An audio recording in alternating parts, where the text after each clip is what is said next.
Hello everyone, welcome back to Pakistani reaction. आज हम जिस वीडियो पे रिएक्ट करने वाले हैं उसका टाइटल है doctor Manmohan Singh ji is no more, India will never forget the great man. तो जी आज ही न्यूज जो है ना ये आई है इससे रिलेटेड, और मैं इनके बारे में ज्यादा तो नहीं जानती बट ये ना नाम वैसे सुनते ही मुझे याद आ गया चेहरा। ये वैसे बहुत ग्रेट पर्सनालिटी है और ये इंडिया के प्राइम मिनिस्टर रह चुके हुए हैं। और मैंने इनके बारे में सुना है 1991 में आई गेस उन्होंने इकोनॉमिक्स रिफॉर्म्स की थी जिसकी वजह से इंडिया की सब लोग के डेवलपमेंट का जो है ना पहली जो स्टेज ना वो शायद 1991 से स्टार्ट हो गई। जबरदस्त। तो देख लेते हैं, डिटेल्स करते हैं, स्टार डिस्कशन होने वाली है हमेशा की तरह। म्यूजिक एंड तक जुड़े रहिएगा, चैनल को सब्सक्राइब कर दीजिए। स्टडी आईक्यू प्रशांत धवन। नमस्कार, वेलकम टू स्टडी आईक्यू। मैं हूं प्रशांत धवन। नाउ एक बहुत ज्यादा सैड न्यूज सामने आई है। At the age of 92 Bharat के 13वें प्रधानमंत्री he is no more, he has passed away. Doctor Manmohan Singh ji नहीं रहे। इंडिया के लिए एक ह्यूज लॉस है। मॉडर्न इंडिया की हिस्ट्री में आप कह सकते हैं एक बहुत ज्यादा इंपॉर्टेंट लीडर थे ये।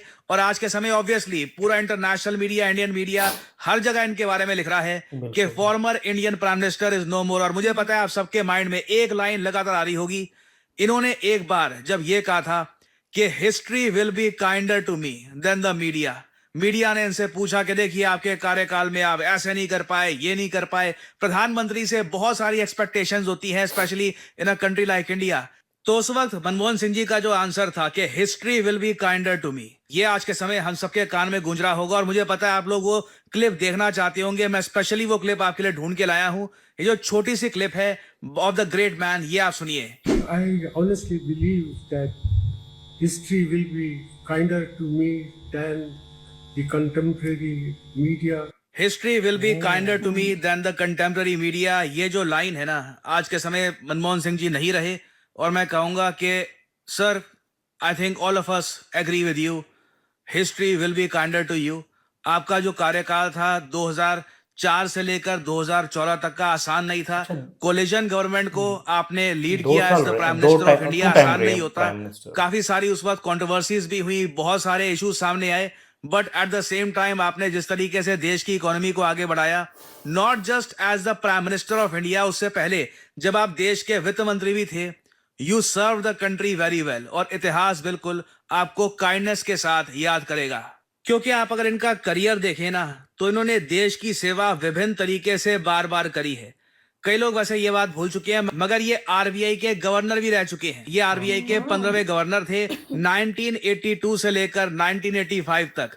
उसके बाद देखिए एक बहुत ही मुश्किल समय में देश के फाइनेंस मिनिस्टर बने अंडर पीवी नरसिम्हा राव। ये वो टाइम था देखिए जो भारत की अर्थव्यवस्था जो अब हो चुकी है कि हम देख रहे हैं कि कुछ ही समय में इंडिया दुनिया की जो टॉप 3 इकोनॉमीज हैं उनमें शामिल हो जाएगा। उस वक्त इंडिया ऐसा नहीं था। India was much weaker at that time. हमको आईएमएफ की हेल्प चाहिए थी, हमको अपना जो गोल्ड है देश के बाहर भेजना पड़ा। ये सारा समय, इस मुश्किल कठिन समय में देश की इकोनॉमी को लीड किया था डॉक्टर मनमोहन सिंह जी ने। He was the finance minister of India between 1991 to 1996। और इन्हीं के अंडर इकोनॉमिक लिबरलाइजेशन हुए थे, इकोनॉमिक रिफॉर्म्स हुए थे, ग्लोबलाइजेशन, लिबरलाइजेशन, प्राइवेटाइजेशन, जिसके बेसिस पर जो आप कह सकते हैं फंडामेंटल बेस बना था, जिसके ऊपर आज के समय लगातार इंडियन इकोनॉमी ग्रो करती जा रही है। और एक लंबे समय के बाद इंडिया एक प्रॉस्पेरिटी की एरा की तरफ देख रहा है। इसमें देखिए डॉक्टर मनमोहन सिंह जी और इनकी नीतियों का बहुत इंपॉर्टेंट रोल था। और even as the prime minister of India, उस टाइम के हिसाब से जो इनके पास रिसोर्सेज थे, जो पॉलिटिकल कंपल्शंस थी, उस सब के हिसाब से वी कैन ऑल प्राउडली से इतिहास बिल्कुल आपको काइंडनेस के साथ याद रखेगा। और आप अगर इनके अवार्ड्स देखें, इनकी जो रिकॉग्निशन देखें, तो 1993 में इनको finance minister of the year का अवार्ड मिला था यूरोमनी द्वारा। पूरी दुनिया में सबसे बेहतरीन finance minister. As prime minister काफी बार ये वर्ल्ड्स मोस्ट पावरफुल पर्सन की लिस्ट में भी रहे हैं। 36 most powerful, 18th most powerful जो ये फोर्ब्स की, टाइम्स की लिस्ट आती है उसमें लगातार इनका नाम था। और उसके अलावा इनको वेरियस अवार्ड्स दिए गए हैं from universities all over the world and in India. और साथ ही साथ इनको 2 फॉरेन ऑनर्स भी दिए गए, सऊदी अरेबिया का ऑर्डर ऑफ किंग अब्दुल अजीज और जापान का ऑर्डर ऑफ पॉलोविना। ये जापान का सेकंड हाईएस्ट सिविलियन ऑनर है। और भारत का भी इनको second highest civilian honour Padma Vibhushan ये मिला था 1986 में। नाउ यहां पे मैं जानना चाहूंगा आपके हिसाब से, डू यू बिलीव कि इनको पोस्टह्यूमसली भारत रत्न से भी सम्मानित किया जाना चाहिए या नहीं? लिखेगा इसके बारे में कमेंट सेक्शन में। और as the prime minister of India मुझे ये भी बोलना पड़ेगा कि इंडिया यूएस रिलेशंस को आगे बढ़ाने में भी डॉक्टर मनमोहन सिंह जी का क्रिटिकल रोल था। बराक ओबामा के ये बहुत फेवरेट थे। बराक ओबामा ने अपनी किताब में भी इनके बारे में लिखा है कि बहुत ही वार्म और प्रोडक्टिव इनका रिलेशन था विद डॉक्टर मनमोहन सिंह जी। काफी रिस्पेक्ट करते थे ओबामा इनकी। एंड इनके बारे में देखिए, मनमोहन सिंह जी के बारे में थोड़ा लोग ये कहते थे कि चुप रहते हैं, इतना जरा बोलते नहीं है। देखिए, जब ये बोलते थे कभी कभी पार्लियामेंट में, इनकी कुछ हाइलाइट्स ऐसी है करियर की, जब ये बोले हैं ना, बस तालियों की गड़गड़ाहट सुनाई दी है। ये जो छोटी सी क्लिप है, आइकॉनिक क्लिप है इनकी इन द पार्लियामेंट, जहां पे सुषमा स्वराज जी से वार्तालाप कर रहे हैं, ये मैं चाहता हूं आप देखें। I think we will all remember the great man doctor Manmohan Singh ji like this in our memories. माना कि तेरी दीद के काबिल नहीं हूँ मैं,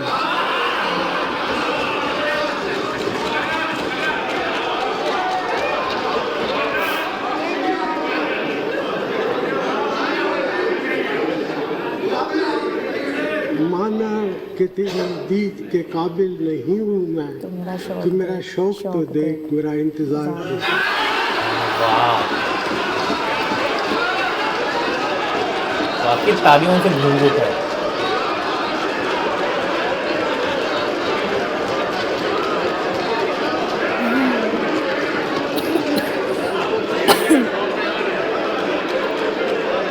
आई डोंट थिंक हम में से कोई भी ये क्लिप भुला पाएगा। बहुत ही यूनिक क्लिप है। और आज के समय हमारे देश के जो करंट प्रधानमंत्री हैं नरेंद्र मोदी जी, इन्होंने भी यहाँ पर ये ट्वीट करी है कि India mourns the loss of one of the most distinguished leaders doctor Manmohan Singh ji, rising from humble origins. जी हाँ, कोई अमीर घर से पैदा नहीं हुए थे, बहुत ही हम्बल ओरिजिन्स में इनका जन्म हुआ था। He rose to become a respected economist. Literally दुनिया भर में he was a respected economist. He served in various government positions as well, including the finance minister, leaving a strong imprint on our economic policies over the years. इनकी जो interventions थी in the parliament, ये भी बहुत ज्यादा insightful थी. As our prime minister, he made extensive efforts to improve people's lives. और बिल्कुल इसी तरीके से लोग इनको याद रखेंगे।